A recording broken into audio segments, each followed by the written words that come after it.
ನಮಸ್ಕಾರ ವೀಕ್ಷಕರೇ, boss TV ಸ್ಪೆಷಲ್ಗೆ ಸ್ವಾಗತ. ನಾನು ಪಲ್ಲವಿ ಇಂದ್ರಾಜ್. ನಾಳೆ KKR versus RCB high voltage match ಇದೆ. ಈಗಾಗಲೇ ನಮ್ಮ RCB ಟೇಬಲ್ ಅಲ್ಲಿ ಒಂದು ಫಸ್ಟ್ನೇ ಸ್ಥಾನದಲ್ಲಿದೆ, ಜೊತೆಗೆ ಗೆದ್ದು ಬೀಗಿದೆ. ಆಲ್ಮೋಸ್ಟ್ ಎಲ್ಲ ಗೇಮ್ ಅಲ್ಲಿ ಕೂಡ ಪ್ಲೇ ಆಫ್ಗೆ ಹೋಗ್ಲಿಕ್ಕೆ ರೆಡಿ ಆಗಿದೆ. ಸೊ ಸದ್ಯಕ್ಕೆ ನಾಳೆ ಗೇಮು ರಾಯ್ಪುರ್ನಲ್ಲಿ ನಡೀತಾ ಇದೆ.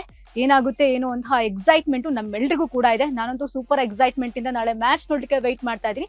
ಸೊ ಈ ವಿಷಯದ ಕುರಿತು ಮಾತಾಡ್ಲಿಕ್ಕೆ ನನ್ನ ಜೊತೆಗೆ ನನ್ನ ಕಲೀಗ್ಸ್ ಇದ್ದಾರೆ. ಸೊ ನಾವು ವೆಲ್ಕಮ್ ಮಾಡಿ ಪ್ರೋಗ್ರಾಮ್ ನ ಸ್ಟಾರ್ಟ್ ಮಾಡೋಣ. ಸೊ ಹಾಯ್ ಹರಿ ಅವರೇ. ಹಾಯ್ ತಿತ್ತ ಅವರೇ. ಓಕೆ, ನಾಳಿನ ಮ್ಯಾಚಿಗೆ ನೀವು ಎಷ್ಟು ಎಕ್ಸೈಟ್ಮೆಂಟ್ ಇಂದ ವೆಯ್ಟ್ ಮಾಡ್ತಿದ್ದೀರಾ? ಖಂಡಿತ RCB ಯಾವುದೇ ಮ್ಯಾಚ್ ಇದ್ರು ಖಂಡಿತ ಅದೊಂದು ಜೋಶು ಎಕ್ಸೈಟ್ಮೆಂಟ್ ಇದ್ದೇ ಇರುತ್ತೆ. ಸೊ ನಾಳಿನ ಮ್ಯಾಚು ಅಷ್ಟೇ. ಒಂದು KKR ಮೇಲೆ ಫಸ್ಟ್ ಟೈಮ್, ಸೊ ಈ ಸೀಸನ್ ಅಲ್ಲಿ ಫಸ್ಟ್ ಟೈಮ್. ಕೆಲವು ಟೀಮ್ಗಳ ಮೇಲೆ ಒಂದೇ ಮ್ಯಾಚ್ ಇರೋದು, ಅದರಲ್ಲಿ KKR ಕೂಡ ಒಂದು. ಅದ್ಯಾಕೆ ಹಾಗಿರುತ್ತೆ ಅಂತ? ಸೊ ಅದು ಒಂದು ಟೇಬಲ್ ಮಾಡಿರ್ತಾರೆ. ಸೊ ಹಂಗಾಗಿ ಎರಡೆರಡು ಮ್ಯಾಚ್ ಆಡಕ್ಕಾಗಲ್ಲ ಕೆಲವು ಒಂದು ಎರಡು ಟೀಮ್ ಮೇಲೆ. ಸೊ ರಾಜಸ್ಥಾನ ಮೇಲೂ ಅಷ್ಟೇ ಒಂದೇ ಮ್ಯಾಚ್, ಸೊ KKR ಮೇಲೂ ಅಷ್ಟೇ. ಸೊ ಆ ತರ ಇರೋದ್ರಿಂದ ಒಂದು ರೀತಿ ಖಂಡಿತ ಎಕ್ಸ್ಟ್ರಾ ಏನಂದ್ರೆ ಸ್ಟ್ರಾಟಜಿ ಮಾಡಿರ್ಬೇಕು, ಎಕ್ಸ್ಟ್ರಾ ಎದ್ದಿರುತ್ತೆ. ಬಟ್ ಕಂಪೇರ್ ಟು KKR ನೋಡೋದಾದ್ರೆ RCB ಸ್ಟ್ರಾಂಗ್ ಆಗಿದೆ. ಸೊ ಅದರಲ್ಲಿ ಯಾವುದೇ ಮಾತಿಲ್ಲ. ನೀವು KKR ಲಾಸ್ಟ್ ಅಂದ್ರೆ ಪ್ರಾರಂಭದಿಂದ 5 ಮ್ಯಾಚ್ ಅನ್ನ ಸೋತಿದೆ. ಸೊ ಈಗ ಲಾಸ್ಟ್ 4 ಮ್ಯಾಚ್ ಅನ್ನ ಗೆದ್ದಿದೆ. ಸೊ KKR ಕೂಡ ಇವಾಗ ಸ್ಟ್ರಾಂಗ್ ಆಗಿ ಅಂದ್ರೆ ಮತ್ತೆ ಗೆಲುವಿನ ಹಳಿಗೆ ಮರಳಿದೆ. ಸೊ ನೋಡ್ಬೇಕು ಯಾವ ತರ ಇರುತ್ತೆ ಅಂತ. ನಿಮಗೇನ್ ಅನ್ಸುತ್ತೆ? ಅಂದ್ರೆ ಈಗ IPL ಆಕ್ಚುಲಿ ಇಂಟ್ರೆಸ್ಟಿಂಗ್ ಬರ್ತಿರೋದು ಈಗ.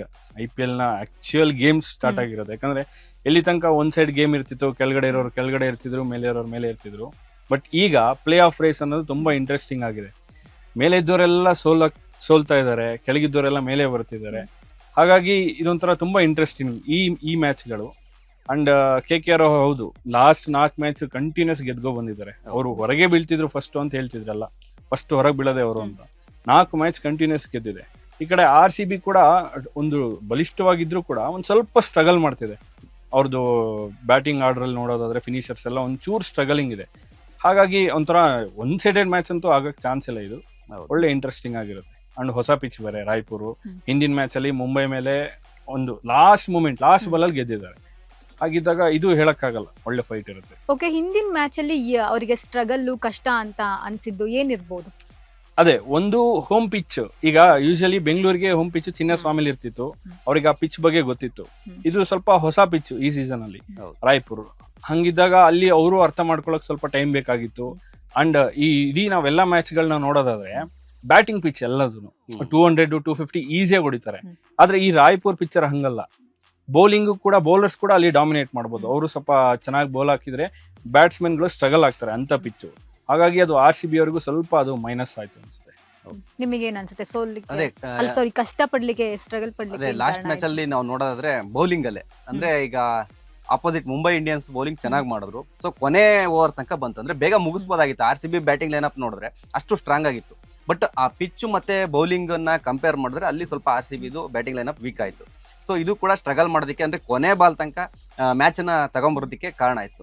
ಸೊ ಇಲ್ಲೂ ಅಷ್ಟೇ, ನಾಳೆ ಮ್ಯಾಚ್ KKR ವಿರುದ್ಧ ನಾವು ಒಂದ್ ಸೈಡ್ ಆಗುತ್ತೆ ಅಂತ ಹೇಳಕ್ಕಾಗಲ್ಲ.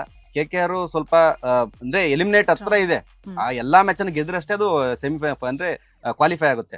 ಅದು ಬಿಟ್ರೆ ಅದು ಕೂಡ ಒಂದ್ ಮ್ಯಾಚ್ ಸೋತ್ರು ಕೂಡ ನೆಕ್ಸ್ಟ್ ಎಲಿಮಿನೇಟ್ ಆಗೋ ತಂಡ ಕೂಡ KKR ಆಗಿರುತ್ತೆ. ಸೊ ಅವ್ರಿಗೂ ಇಂಪಾರ್ಟೆಂಟು. ನಮ್ಗೆ ಅಂತ ಇಂಪಾರ್ಟೆಂಟ್ ಏನಲ್ಲ, ಗೆದ್ರೆ ನಾವು ಫಿಕ್ಸ್ ಕ್ವಾಲಿಫೈರ್ ಆಗಿ ಫಿಕ್ಸ್ ಆಗ್ತೀವಿ. ಸೊ ನಮ್ಗೆ ಸೋತ್ರು ಏನು ಸಮಸ್ಯೆ ಇಲ್ಲ, ಇನ್ನೂ 2-3 ಮ್ಯಾಚ್ ನಮಗಿದೆ. ಸೊ ಹಂಗಾಗಿ KKR ಗೆ ಇಂಪಾರ್ಟೆಂಟು. RCB ಗೆ ಏನಂದ್ರೆ ಫಸ್ಟ್ ಈ ಸೀಸನ್ ಅಲ್ಲಿ ಫಸ್ಟ್ ಆಡ್ತಿರೋದ್ರಿಂದ KKR ಮೇಲೆ ಡಾಮಿನೇಟ್ ಮಾಡೋದಕ್ಕೆ ಒಂದು ಚಾನ್ಸ್. ಓಕೆ, ಅವ್ರ ಟೀಮ್ ಅಲ್ಲಿ ಯಾರು ಸ್ಟ್ರಾಂಗ್ ಇದ್ದಾರೆ ಅಂತ? ಅವ್ರ ಟೀಮ್ ಅಲ್ಲಿ ಆಕ್ಚುಲಿ ಈಗ ಲಾಸ್ಟ್ 4 ಮ್ಯಾಚಸ್ ನೋಡೋದಾದ್ರೆ ಮುಂಚೆ ಎಲ್ಲರೂ ಫೇಲ್ ಆಗ್ತಿದ್ರು. ಟಾಪ್ ಆರ್ಡರ್ ಇರ್ಬೋದು, ಬೌಲಿಂಗ್ ಇರ್ಬೋದು. ಹಂಗಾಗಿ ಕಂಟಿನ್ಯೂಸ್ 6 ಮ್ಯಾಚ್ ಸೋತಿದ್ದಾರೆ ಅವರು ಈ ಸೀಸನ್. ಬಟ್ ಈ ಲಾಸ್ಟ್ 4 ಮ್ಯಾಚ್ ನೋಡೋದಾದ್ರೆ ಒಂದಷ್ಟು ಚೇಂಜಸ್ ಮಾಡಿದ್ದಾರೆ. ಟಿಮ್ ಸೇಫರ್ಟ್ ನ ಓಪನಿಂಗ್ ತಂದಿದ್ದಾರೆ. ಆಮೇಲೆ ಫಿನ್ ಅಲೇನ್ ಅವರು ಸ್ವಲ್ಪ ಫಾರ್ಮಿಗೆ ಬಂದಿದ್ದಾರೆ. ಲಾಸ್ಟ್ ಮ್ಯಾಚ್ 100 ಹೊಡೆದಿದ್ದಾರೆ ಅವರು, ಸೆಂಚುರಿ. ಅಂಡ್ ಅವರಿಗೆ ರಿಂಕು ಸಿಂಗ್ ಕೂಡ ಒಳ್ಳೆ ಫಾರ್ಮಿಗೆ ಬಂದಿದ್ದಾರೆ ಫಿನಿಶರ್ ರೋಲ್ ಅಲ್ಲಿ. ಅವರಿಗೆ ಒಂದಷ್ಟು ಬ್ಯಾಟಿಂಗ್ ಅಲ್ಲಿ ಒಂದಷ್ಟು ಇಂಪ್ರೂವ್ಮೆಂಟ್ ಆಗಿದೆ. ರಘುವಂಶಿ 1 ಡೌನ್ ಅವರು ಸೂಪರ್ ಆಗಿದ್ದಾರೆ ಬ್ಯಾಟಿಂಗ್ ಅಲ್ಲಿ. ಅಂಡ್ ಬೌಲಿಂಗ್ ಅಲ್ಲಿ ನೋಡೋದಾದ್ರೂ ಅಷ್ಟೇ, ಅಲ್ಲಿ ಇವ್ರು ಇರ್ಬೋದು, ಯಾರು ವರುಣ್ ಚಕ್ರವರ್ತಿ ಮತ್ತೆ ಸುನಿಲ್ ನರೇನ್. ಅವರು ಒಂದೊಂದ್ಸಲ ತುಂಬಾ ವಿಕೆಟ್ ತೆಗೆದ್ಬಿಡ್ತಾರೆ. 3-4 ವಿಕೆಟ್ ತೆಗೆಯೋ ಕೆಪಾಸಿಟಿ ಇದೆ. ಅಕಸ್ಮಾತ್ ವಿಕೆಟ್ ತೆಗಿಲಿಲ್ಲ ಅಂದ್ರೆ ರನ್ ಕಂಟ್ರೋಲ್ ಮಾಡ್ತಾರೆ. ಎರಡಾದ್ರೂ ಒಂದ್ ದಾರಿಲಿ ಅವರು ಡ್ಯಾಮೇಜ್ ಮಾಡೇ ಮಾಡ್ತಾರೆ. ಹಾಗಾಗಿ ಈ ವಿಷಯಗಳಲ್ಲಿ ಅವ್ರು ಸ್ವಲ್ಪ ಸ್ಟ್ರಾಂಗ್ ಇದಾರೆ ಅನ್ಸುತ್ತೆ KKR ಅವರು. ನಮ್ಮವರು ಯಾರು ಸ್ಟ್ರಾಂಗ್? ನಮ್ಮ ಟೀಮೇ ಸ್ಟ್ರಾಂಗ್. ಬಟ್ ಅವ್ರ ವಿರುದ್ಧ ಅಂದ್ರೆ ಈಗ ಲಾಸ್ಟ್ ಕಂಪೇರ್ 4-5 ಮ್ಯಾಚ್ ನೋಡೋದಾದ್ರೆ RCB ಸ್ವಲ್ಪ ಸ್ಟಾರ್ಟಿಂಗ್ ಅಲ್ಲಿ ಬೌಲಿಂಗ್ ವೀಕ್ ಇತ್ತು.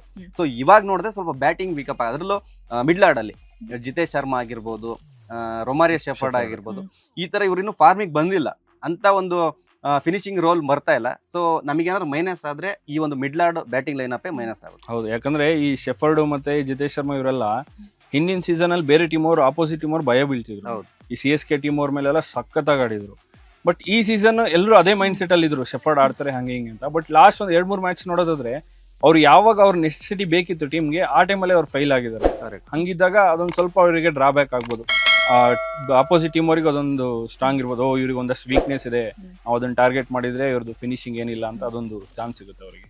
ಲೇಟೆಸ್ಟ್ ಹಾಗೂ ಇಂಟ್ರೆಸ್ಟಿಂಗ್ ಸುದ್ದಿಗಳಿಗಾಗಿ ಬಾಸ್ ಟಿವಿ ಕನ್ನಡ ಚಾನೆಲ್ನ ಸಬ್ಸ್ಕ್ರೈಬ್ ಮಾಡಿ. ಹಾಗೆಯೇ ಬೆಲ್ ಐಕಾನ್ ಪ್ರೆಸ್ ಮಾಡಿ. ಇದರ ಜೊತೆಗೆ ಫೇಸ್ಬುಕ್, ಇನ್ಸ್ಟಾಗ್ರಾಮ್, ಎಕ್ಸ್ ನಲ್ಲೂ ಮಿಸ್ ಮಾಡದೆ ಫಾಲೋ ಮಾಡಿ.